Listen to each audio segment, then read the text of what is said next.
Our next speaker is the former mayor of Bothell, Joshua Freed. Great, thank you very much.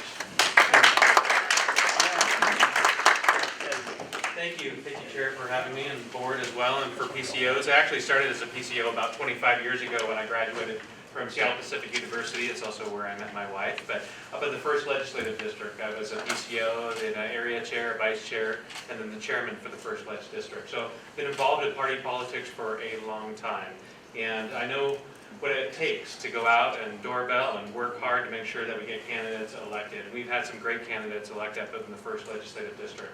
I did serve on Bothell City Council for 12 years. I served as mayor, actually oversaw the largest revitalization of the downtown in Washington State. We saw over $400 million of private investment. So it's been an interesting process, interesting watching what's happening in our state with the misappropriation of our public funds. We have taxation without representation.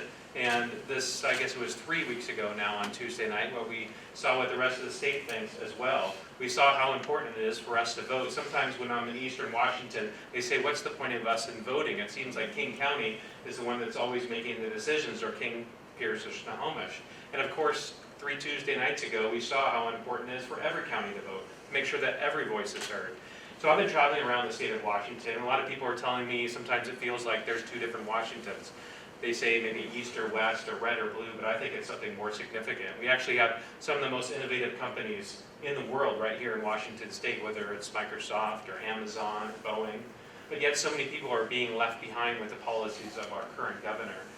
I've seen homelessness rampantly grow over the last 7 years. We've seen crime rampantly grow. We've seen, actually under Jay Inslee, rape increase by 65%. We've seen murder increase by 41%. And then as I've traveled around the state, I'm going to Spokane, I'm going to Yakima, Pend Oreille County, going to Asotin County, and all 4 corners. It's unbelievable how far spread this homeless situation is, where we see rampant drug use, where we see our mental health system broken down. Just in July 2018, we actually saw Western State Hospital decertified by the feds. I don't know how often the feds actually step into another government organization and decertify something so important than mental health care. It's because there was a 70-page report written of all the things that are happening there. It's a dangerous place for the clients or patients, and a dangerous place for the caregivers. And so we can start to understand why homelessness is continuing to increase under Jay Inslee. We have over 20,000 people a night in Washington State experiencing homelessness. We see 40,000 students each year experience homelessness. This is not something that as a Republican Party we should accept, because we're the party that believes in human life. We want to make sure that people who are living in homelessness are properly cared for. And let me make it clear, homelessness is as unique as each one of us. There's many different reasons why people get there. Sometimes it is an economic reason. Right now we're seeing rampant drug use. I ran Initiative 27 in King County. That was an effort to make sure that we could ban heroin injection sites. And so we got 70,000 signatures. We had 1,000 volunteers. I worked with Democrat groups as well, and Neighborhood Safety Alliance, Speak Out Seattle, Safe Seattle. These are groups that typically don't work with Republicans, but we were able to work together a common ground issue, because 80% of people in King County think that legalizing and normalizing heroin use is reckless and actually kills people.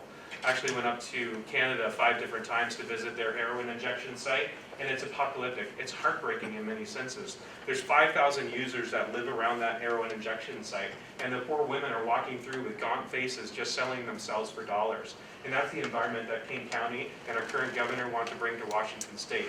That's not compassion. Compassion is not letting people live under tarps beside freeways with needles and garbage around. True compassion is what the Republican Party believes in. Making sure that if you're addicted to drugs or alcohol, you're going to face a choice. You're going to go to jail if you're using out in public, or you're going to go to one of our new treatment centers. I want to set up a pathways to recovery, multiple ones throughout the state. The first is going to be Evergreen State College. We're going to repurpose that community to make sure that we can get people, it's true. We're going to get people in a detox. We're going to get people through treatment. We're going to make sure that they get job training. We're going to make it a place where apprenticeship training can happen as well, because we are in deep need of apprentice programs within our state, certainly in the construction industry that I know so well. So those are some of the contributing factors to homelessness, right? 30% are dealing with mental health issues, 80% are dealing with alcohol or drug addiction, and it's time for us to say it's time to keep our streets safe, enforce our laws, ensure that our kids don't have to go into the parks and find needles or people camping in the parks. It's time to change that. The second biggest issue that I'm focusing on is making sure that we have an open and transparent government. This last legislative session, just down the road, at 1:30 in the morning when we're all sleeping, enjoying ourselves, trusting our state government as we would, maybe, they passed a 17% spending increase at 1:30 in the morning. And then they used something called title-only bills, which are literally white pieces of paper. They passed them at the beginning of the legislative session. At 1:30 in the morning, they passed $2.7 billion in new taxes. So a title-only bill is literally a white piece of paper, and when they get to the end, they amend it with the words that they want to add, which were taxes. And it's a complete violation of the state constitution. The state constitution says you can only, or you cannot introduce new legislation in the last 10 days. So they use this little loophole, which is of course a slap in the face of us, the voters in Washington state. So I want to bring that transparency. I want to make sure as governor that I bring all our negotiations out in public with our unions and other folks in the state. When I was mayor of the city of Bothell, when we had a budget, we were allocating more funds to police or fire, or improving our parks, or adding sidewalks. We did all that discussion out in public because it was important for taxpayers to understand why we need more police or fire. So Jay Inslee takes political contributions, then he goes behind closed doors and negotiates contracts that we're all paying for that we should know far more about. And then the third, the most important issue, right, or one of the most important issues is the income tax. They're going to continue to push forward. We have a new Speaker of House. Frank Chop thankfully stepped down, but now we have a new kind of Frank Chop times 2. And she would like to have a, she's calling it a capital gains tax, but it's still an income tax, and it's still not constitutional. So I'll make sure as I'm governor that I would veto that effort. So really focus on those three biggest issues. Obviously, when you're in different parts of the state, you need to focus on different things. In Eastern Washington, and spend a lot of time over there, they're really concerned that they're tearing dams down on some of the rivers. They're concerned that they're putting meters on some of the wells that they've drilled themselves. It's all this water that we need for agriculture, which is a driving economy, of course, in our state. So I'm making sure that I'm listening to all the voices in the state, but we do need to make sure we take territory here in King, Pierce, Snohomish County, and of course Thurston County. We're going to make sure we turn it red. Thank you. Wow. Any questions?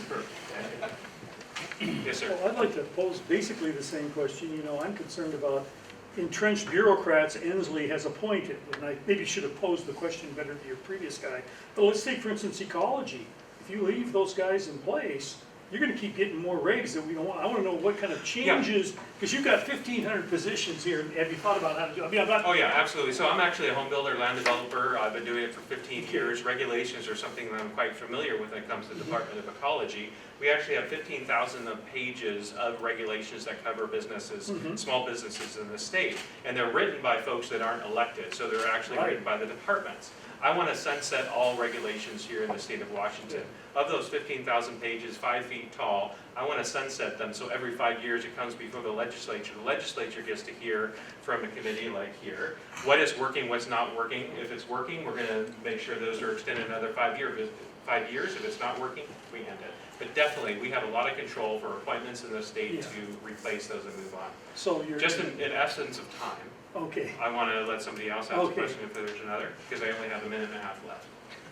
I appreciate your question. I can answer more. Yes. Name recognition. So now that Tim Iman jumped in the race, it's obviously we have a jungle primary. How do you get your name out there so that you get enough people to know who you are? Fundraising right now is the name of the game. I spend a lot of time meeting with people. I've received several commitments from folks, and we're getting checks in. So we're building a strong campaign across the state. We have a strong committee that's already working on my campaign, so I know how important that is.